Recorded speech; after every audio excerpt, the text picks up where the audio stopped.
Nama saya Metusalak Selan, ayah dari Yufrinda Selan.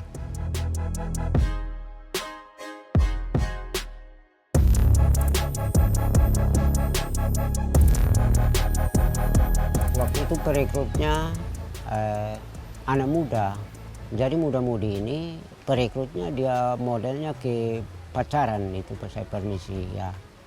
Sehingga dia terjadi seperti itu, sedangkan waktu itu dia belum pergi ke Malaysia, itu belum hilang itu, dia punya kakak sendiri sudah ralat dia tidak boleh datang karena kita kerja di Malaysia ini tidak kenal jam istirahat yang mana, pagi malam ya tetap kerjaan.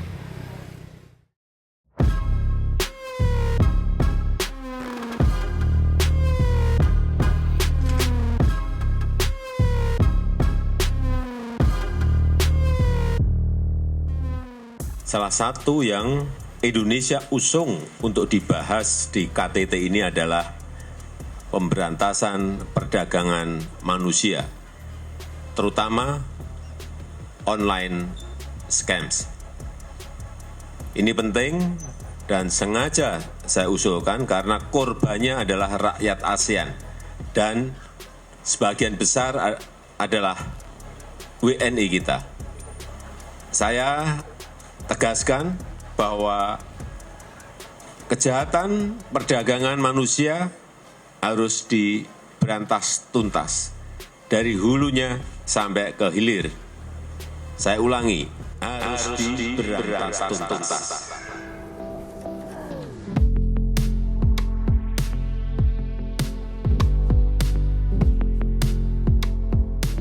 Definisi atau terminologi daripada perdagangan orang ini adalah sebuah tindakan dia merekrut, membawa orang, kemudian nanti itu akan dieksploitasi, tujuannya untuk dieksploitasi. Salah satu model perekrutannya, kemudian eksploitasinya itu adalah tujuannya.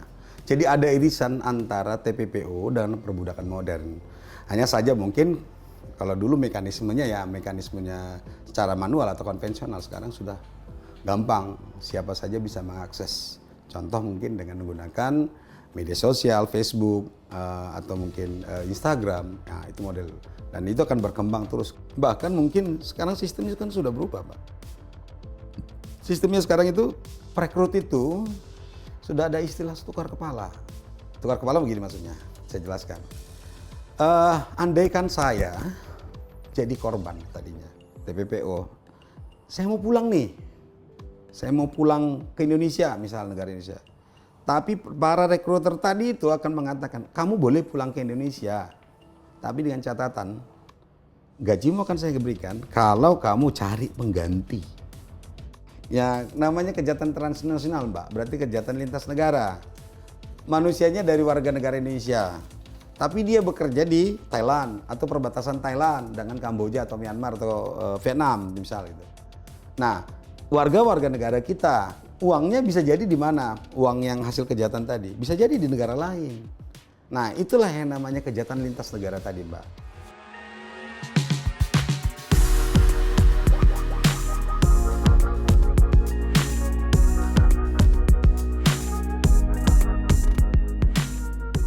Korban TPPO itu memiliki latar belakang berbeda ya, beragam dan berbeda. Nah, kalau kita menelisik terkait sumber atau kemudian daerah pengirim TPPO, mayoritas misalnya Jawa Barat, Nusa Tenggara Timur, maka kemudian alasan yang banyak kita dapati terkait alasan kenapa mereka kemudian memilih untuk kemudian bekerja di luar negeri. Tentu yang pertama adalah masalah ekonomi atau kemiskinan. Yang kedua, pada saat mereka situasinya miskin, mereka merasakan bahwa banyak kemudian pekerjaan yang tidak sesuai atau kemudian sulit mereka dapatkan di daerah lokal atau daerah asal mereka.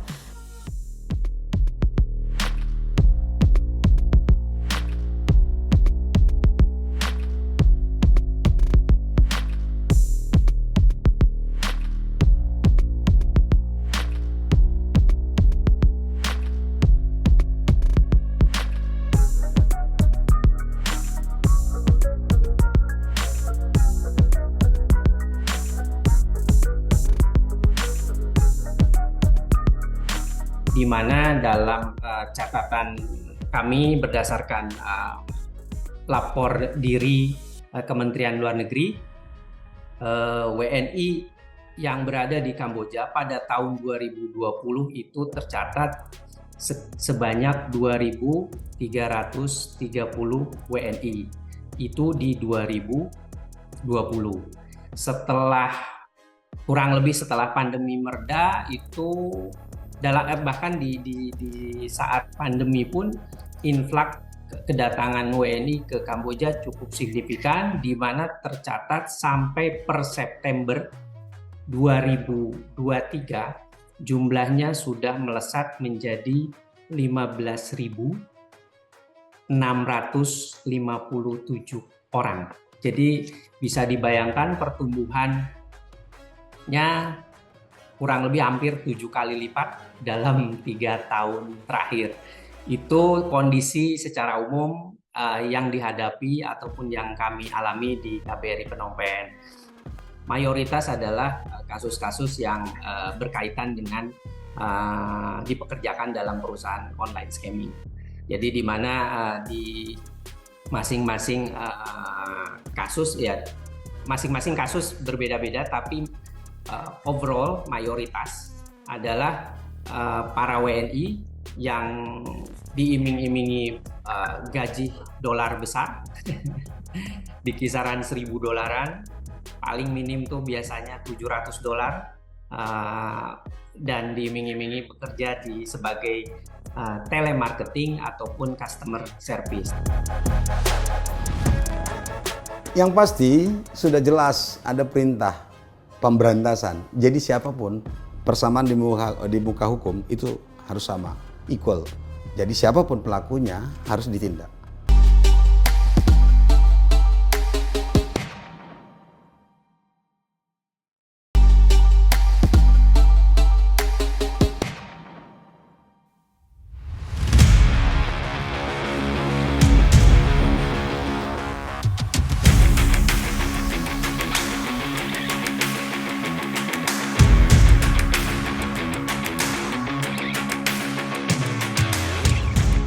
Iya, dalam beberapa kesempatan saya berani mengatakan Indonesia berada dalam situasi darurat penempatan ilegal. Yang sebetulnya alarm atau warning ini sudah disampaikan oleh World Bank. World Bank di tahun 2017 telah merilis bahwa ada 9 juta orang Indonesia yang bekerja di luar negeri. Nah, penasaran dengan data World Bank, saya mencoba melakukan tracing ya, melalui sistem yang dimiliki oleh BP2MI. Nah, ternyata di tahun 2017 orang Indonesia yang bekerja di luar negeri itu hanya berada di angka 3,6 juta. Kalau World Bank mengatakan ada 9 juta berarti ada dispute ya. Asumsinya 5,4 juta orang Indonesia yang bekerja di luar negeri dipastikan unprocedural atau ilegal. Dan saya memastikan lagi dari 5,4 juta itu sebagian besar adalah mereka korban tindak pidana perdagangan orang. Tentu ya berbagai cara harus dilakukan, perang semesta ya sudah kita deklarasikan. Pertama yaitu sosialisasi yang harus masif dilakukan oleh banyak pihak, tidak hanya BP2MI. Kita gandeng pemerintah kabupaten kota, provinsi, kementerian lembaga, yuk ya termasuk NGO, kelompok-kelompok masyarakat sipil, para pegiat kemanusiaan. Rakyat harus diedukasi apa bahaya jika mereka berangkat tidak resmi ya. Dalam catatan kami, mereka yang berangkat tidak resmi atau yang ilegal itu berpotensi mengalami berbagai eksploitasi, kekerasan fisik, kekerasan seksual, gaji yang tidak dibayar sebagaimana yang dijanjikan karena tidak memiliki perjanjian bersama, perjanjian kerja, kemudian pemutusan hubungan kerja secara sepihak, diperjualbelikan setelah itu dari majikan satu ke majikan yang lain, kemudian eksploitasi bekerja bisa sampai 20 jam mereka bekerja ya. Kemudian tidak hanya cukup sosialisasi yang masif, diseminasi informasi yang aktif, pencegahan yang progresif, tapi penegakan hukum yang revolutif itu penting. Artinya apa? Kita harus memberi efek jerak untuk membuktikan bahwa negara tidak boleh kalah melawan para sindikat dan mafia.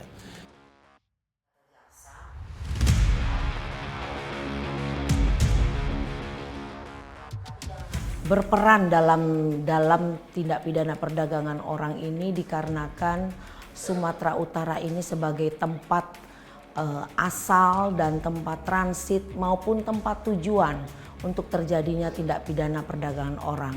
yang menjadi kantong-kantong tempat terjadinya tindak pidana perdagangan orang, di mana maraknya calon-calon korban di daerah Sumatera Utara itu adalah Kabupaten Asahan, Kabupaten Batubara, dan Tanjung Balai. Ya, jadi kami banyak berhasil mengungkap kasus-kasus yang terjadi di ketiga wilayah itu, sampai dari hulu hilir kami ungkap. Jadi tempat penampungan sampai agen-agennya juga semua berhasil kita amankan, dan saat ini sudah kami limpahkan berkas perkara ke kejaksaan dan sudah divonis seperti itu.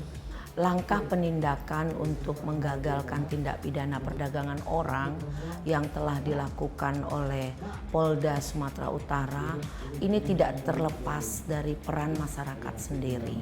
Ya, masyarakat yang memberikan informasi kepada kami penyidik untuk banyak hal-hal yang terjadi di daerahnya masing-masing yang mencurigakan.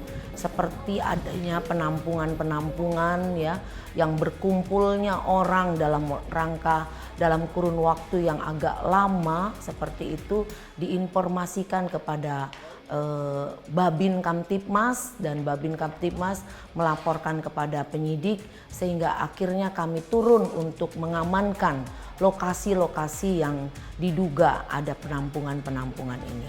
Setahun yang lalu penggagalan pernah dilakukan oleh penyidik Polda Sumatera Utara, penggagalan keberangkatan sebuah pesawat, ya, pesawat yang akan berangkat ke Kamboja. Jadi berdasarkan informasi dari masyarakat, ada satu pesawat yang disewa, disewa untuk berangkat ke Kamboja dengan membawa penumpang sebanyak 212 untuk bekerja sebagai online scamming seperti itu ya, di sana judi online.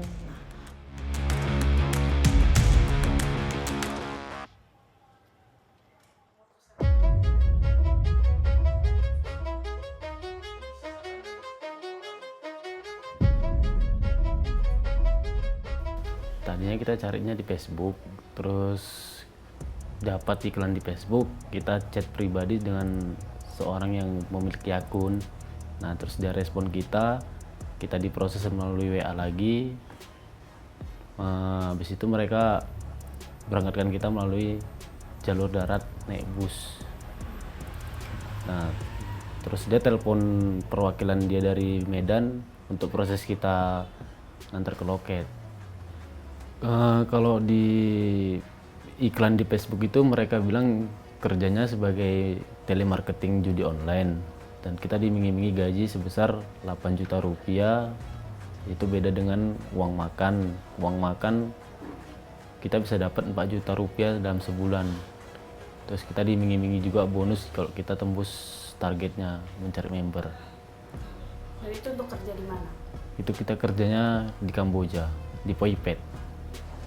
Kita kemarin diproses berangkat melalui jalur darat naik bus ke Dumai. Setelah dari Dumai kita diberangkatkan naik kapal ke Malaysia. Setelah dari Malaysia kita diberangkatkan ke Kamboja melalui pakai pesawat. Ya tadinya nggak kepikiran sih dengan perdagangan manusia, cuman kan niatnya ke sana kita mau cari uang karena ada yang mau dituju juga kan. Kok kita di sini juga punya kebutuhan, punya keluarga. Jadi sengaja memang mau berangkat ke sana supaya bisa membutuhkan keluarga. Tapi setelah tahu ini perdagangan manusia, sekarang nggak berani lagi.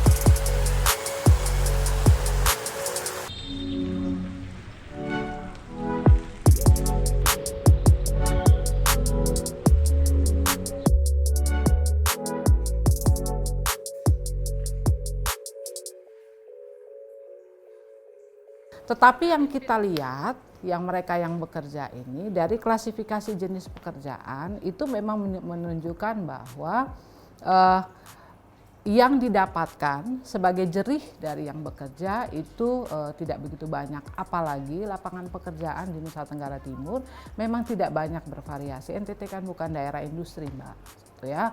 Lalu kemudian kita lihat dengan kompetensi pekerja juga sebenarnya tidak begitu tinggi. Kami di Satgas, ya, gugus tugas ini ya, lebih berbicara tentang bagaimana penanganan supaya orang pergi prosedural. Karena non-prosedural ini yang tadi rentan dan menjadi sasaran empuk.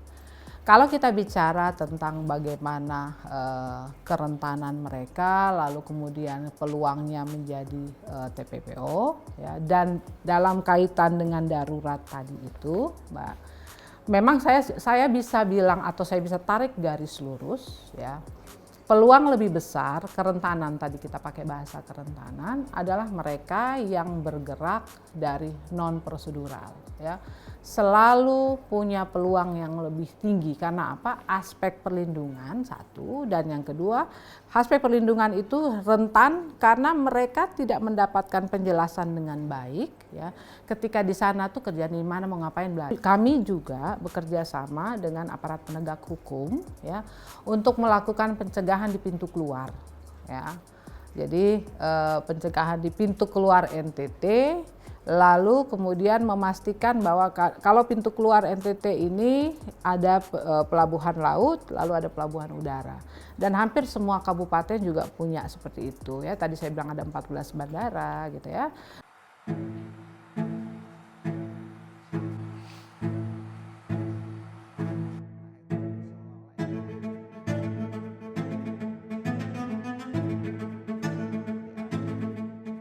Modus di dalam melakukan kejahatan perdagangan orang ini, yang pertama itu sendiri karena masyarakat itu di desa itu kurang dapat informasi. Nah, banyak korban yang menjadi korban TPPO, perdagangan orang ini adalah orang yang secara ekonominya tidak mampu. Kemudian modusnya menjanjikan gaji terlalu tinggi terhadap calon korbannya. Kemudian modus yang paling ngetren saat ini lagi viral adalah mereka menggunakan aplikasi chat orang per orang dengan beberapa akun tertentu di media sosial. Jadi anak-anak kita itu tergiur, dan di dalam iklan yang ada di dalam akun sosial media itu sudah mereka sediakan nomor kontak WhatsApp untuk hubungan mereka lebih lanjut adalah chattingan ke WhatsApp komunikasinya.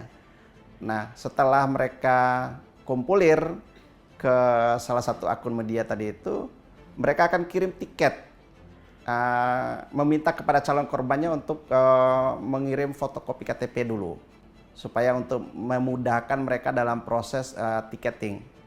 Jadi setelah mendapatkan mendapatkan KTP calon korban, mereka akan biayai dengan membelikan tiket baik pesawat maupun kapal laut. Modus yang kedua, mereka akan dikoordinir dengan salah satu bahasa.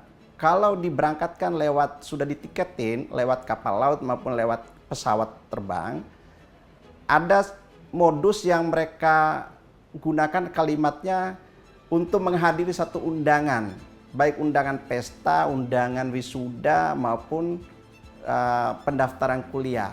Jadi dari calon penerima, perekrut anak-anak kita itu, adik-adik kita calon tenaga kerja itu dikirimin salah satu undangan seperti itu. Ketika petugas di daerah pemberangkatan seperti di pelabuhan maupun di terminal bandara, itu akan ditunjuk nanti di aplikasi di HP-nya bahwa di Android-nya masing-masing korban itu kami mau menghadiri undangan itu gitu.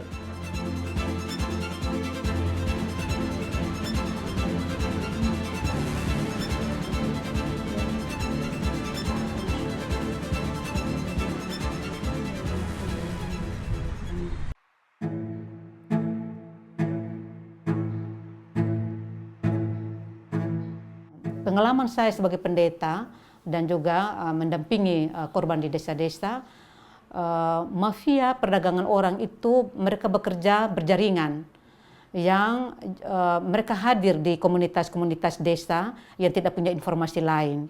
Dan ketika mereka memantau kondisi di masyarakat di mana perempuan dan anak-anak, ya laki-laki dan perempuan di desa harus mencari air berkilo-kilo. Dan situasi rentan itu oleh para mafia membujuk mereka daripada susah di kampung, sebaiknya keluar, ya, menawarkan pekerjaan yang lebih mudah, yang gampang, di mana fasilitas air di kebun-kebun itu tidak perlu pikul seperti di NTT. Nah, tawaran-tawaran dari para mafia yang ada hidup di sekitar masyarakat itu juga menjadi pemicu dari migrasi. Lalu setelah isu TPPO marak pada tahun 2014, di mana kasus Medan, korban TPPO dari Medan kembali ke Kupang, dan untuk pertama kali Jaringan Perempuan Indonesia Timur terlibat dengan teman-teman jaringan di Kupang untuk kami menyambut dan mendampingi korban TPPO dari Medan yang bekerja di perusahaan burung walet di sana. Penerimaan terhadap korban yang meninggal dan juga yang korban yang masih hidup dengan trauma yang sangat berat itu membuat Jepit memutuskan kembali bahwa advokasi kami tidak saja pada riset dan publikasi untuk isu-isu pelanggaran HAM masa lalu, tetapi juga kami harus merespon isu terkini pada waktu itu, yaitu isu TPPO. Dan sejak 2014 itulah Jaringan Perempuan Indonesia Timur mendampingi korban TPPO, termasuk yang hidup itu adalah Ibu Eri yang sekarang menjadi staf di Jaringan Perempuan Indonesia Timur.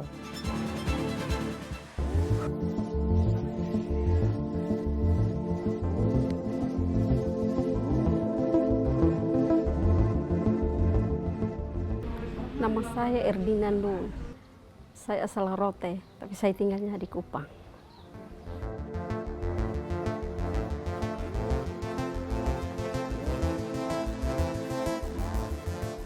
Ada juga omong sama saya, katanya mereka sering mau ke Malaysia, ke Hong Kong, bilang sudah tak usah pergi, soalnya saya sudah rasa menderita siksaan, tak usah. Jadi don juga ikut saya juga, don bilang oh iya kakak, begitu kita tidak mau pergi lagi, tak usah, susah senang jangan pengaruh orang bilang gajinya besar, jangan.